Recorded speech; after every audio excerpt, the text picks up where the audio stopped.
Olá pessoal, sejam todos mais uma vez bem-vindos. Estamos na aula de Física de número 031. Eu sou o professor Carlos Alberto Steichmann e o tema desta aula é lançamento não vertical, ou seja, o lançamento oblíquo. Nós vamos trabalhar também com um pouco de trigonometria. Então vamos lá? Nós temos conceitos importantes na cinemática. O movimento retilíneo uniforme, S é a posição final, S0 é a posição inicial do corpo, V é a velocidade e T é o tempo. Se nós passarmos o S0 para o lado esquerdo, fica ΔS, que é S menos S0. Então V é ΔS sobre ΔT, que é a fórmula da velocidade média. Nós vamos trabalhar com o lançamento oblíquo, ou seja, nós vamos lançar um corpo com uma velocidade V0, formando um ângulo de inclinação θ com a horizontal. Para isso, nós vamos usar as equações do movimento uniformemente variado, que são essas três. Impor ainda um eixo para cima ou para baixo como um referencial. Então, como nós sabemos, a aceleração neste caso ela vai ser negativa. Por quê?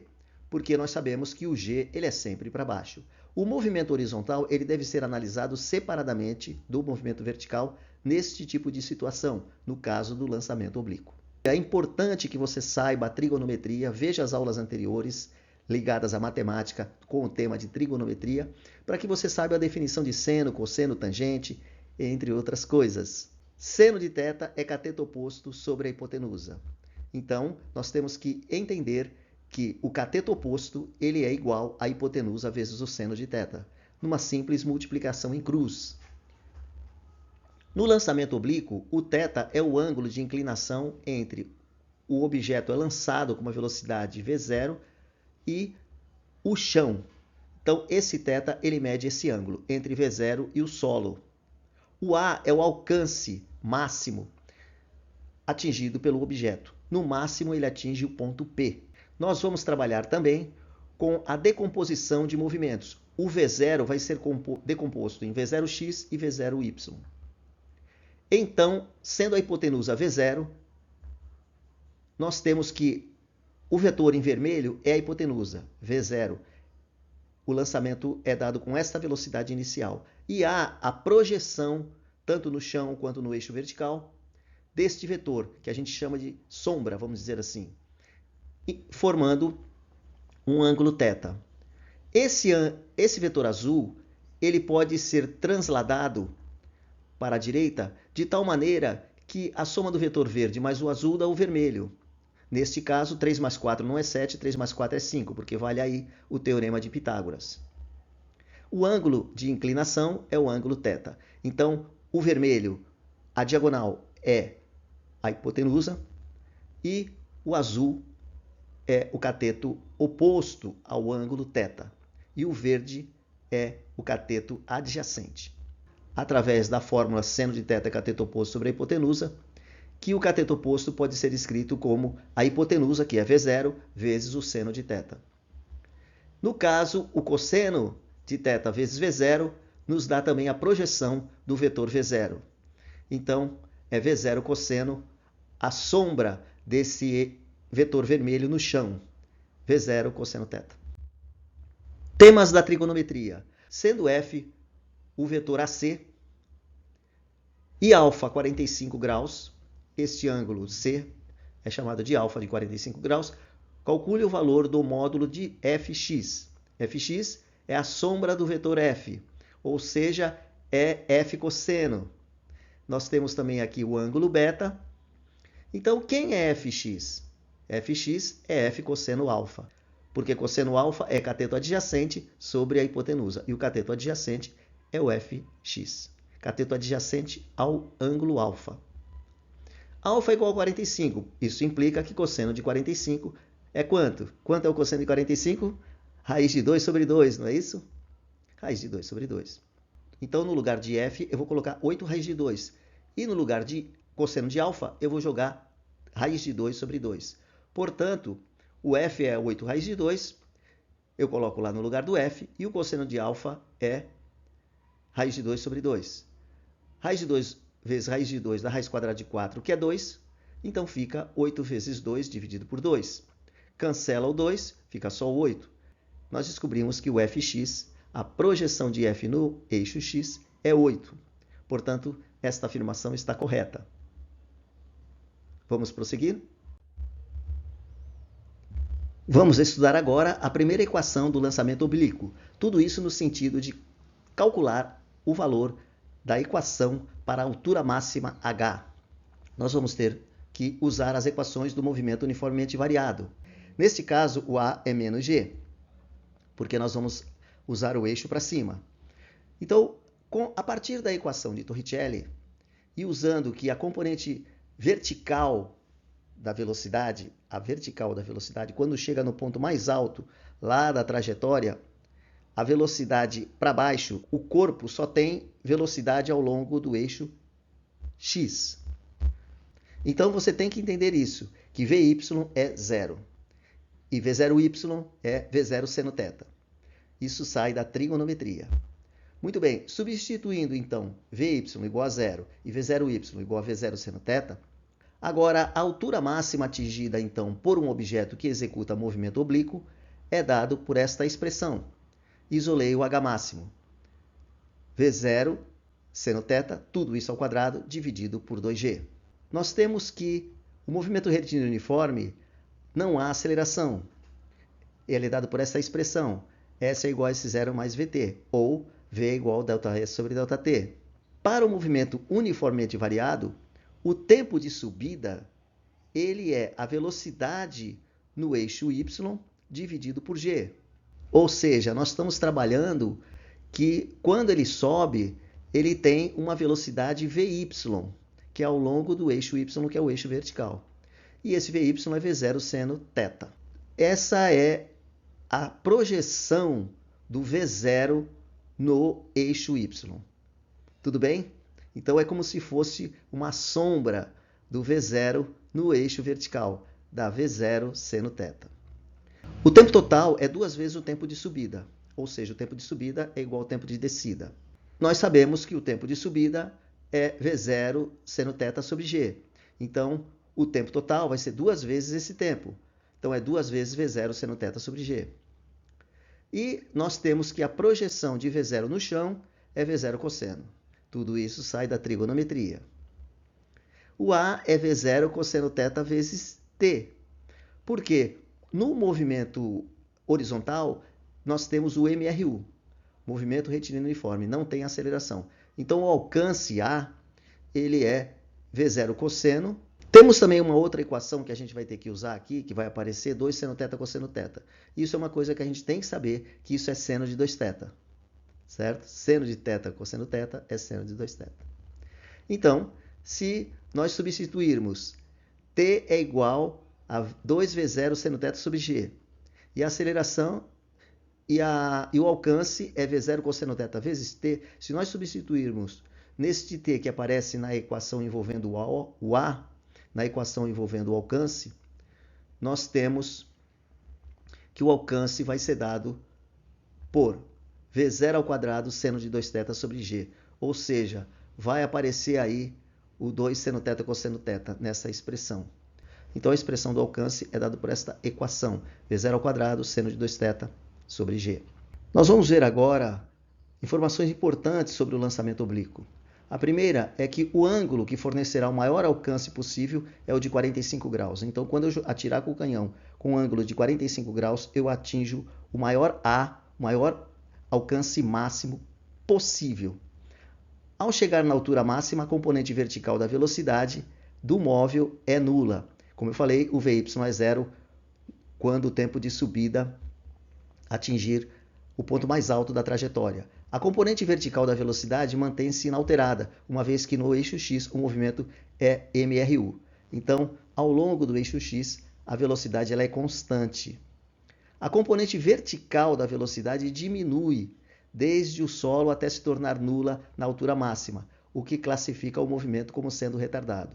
Ou seja, quando você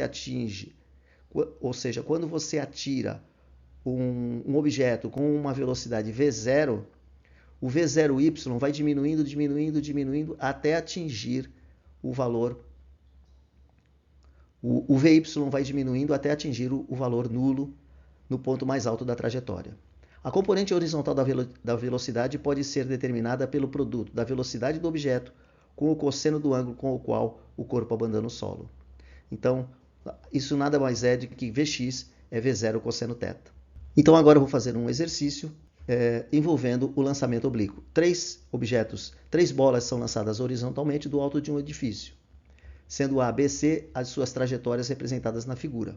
Admitindo-se a resistência do ar desprezível, pode-se afirmar que as acelerações de A, B e C são diferentes? Sim ou não? Nós temos que a aceleração é igual a G. Então, para os três corpos, a aceleração é a mesma. Todos eles caem com a mesma aceleração, que é a aceleração da gravidade. Portanto, essa afirmação está errada. As componentes verticais de suas velocidades obedecem à relação componentes verticais. Velocidade da bolinha A é maior que a velocidade da bolinha B, que é maior que a velocidade da bolinha C. Isso é verdade? É lógico que não.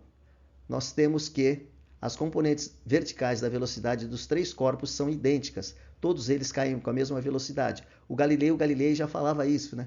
Jogava um piano e uma pedrinha, os dois caem no mesmo tempo.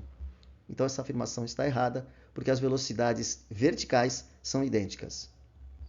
As componentes horizontais de suas velocidades obedecem à relação VA igual a VB igual a VC? Não, isso está errado, porque no eixo horizontal, quanto mais longe for o objeto, ele tem maior velocidade, porque todos chegam ao mesmo tempo, então só a velocidade que é diferente.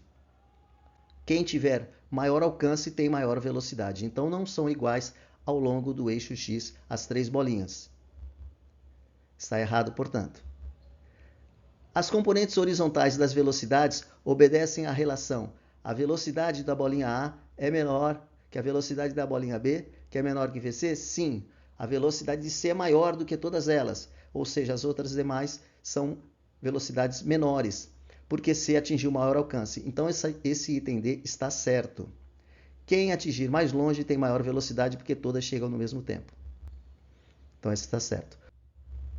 Pessoal, vou pedir sua atenção, porque esse exercício ele é bastante longo, mas é um exercício que envolve o lançamento oblíquo. Na verdade, nós vamos ter uma curva aí chamada parábola, em que o avião atinge um ponto que ele deseja em que caia o objeto. Então, um terminal da Petrobras encontra-se numa clareira. A clareira da mata é representada em azul na figura. Então, você tem um lugar lá onde ficam as pessoas, no meio da mata. O avião voando horizontalmente a 180 metros, portanto, ele tem uma velocidade de 360 km por hora. Transporta um pacote de mantimentos para os funcionários desse terminal. O piloto deve liberar o pacote para que ele chegue a 5 metros da clareira.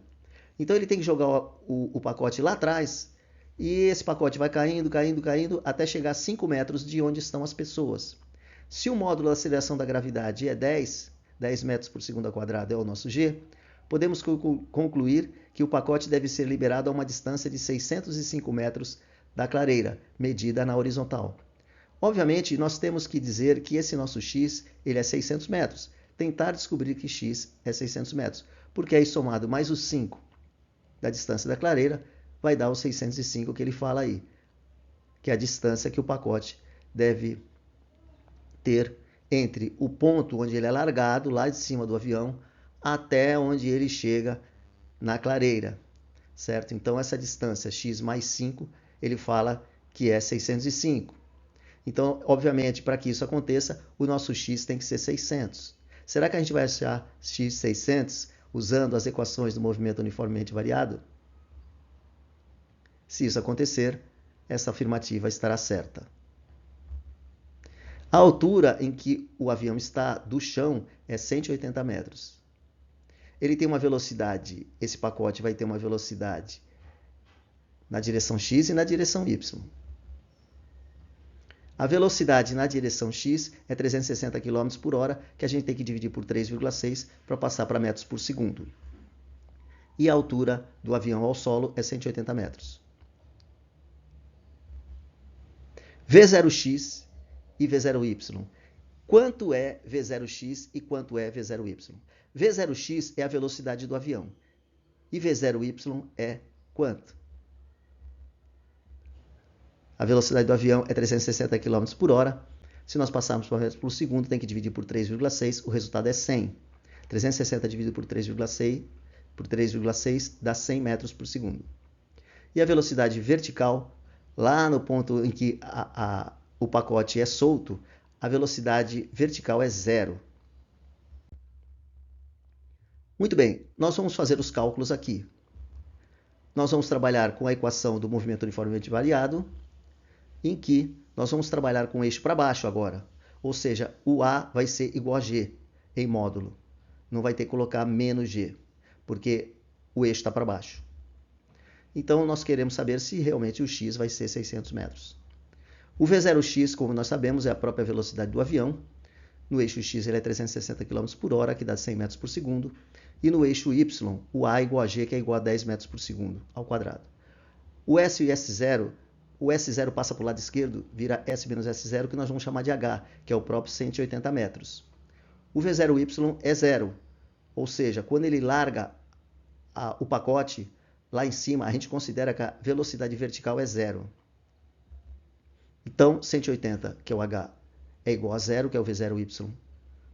O T não é 0, né? Mas 0 vezes o T dá 0. Mais meio de AT2. O A é G e vale 10.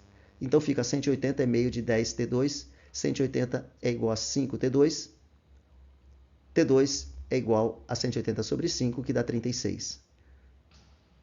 O T é a raiz quadrada de 36, porque se T quadrado é 36, o T é 6.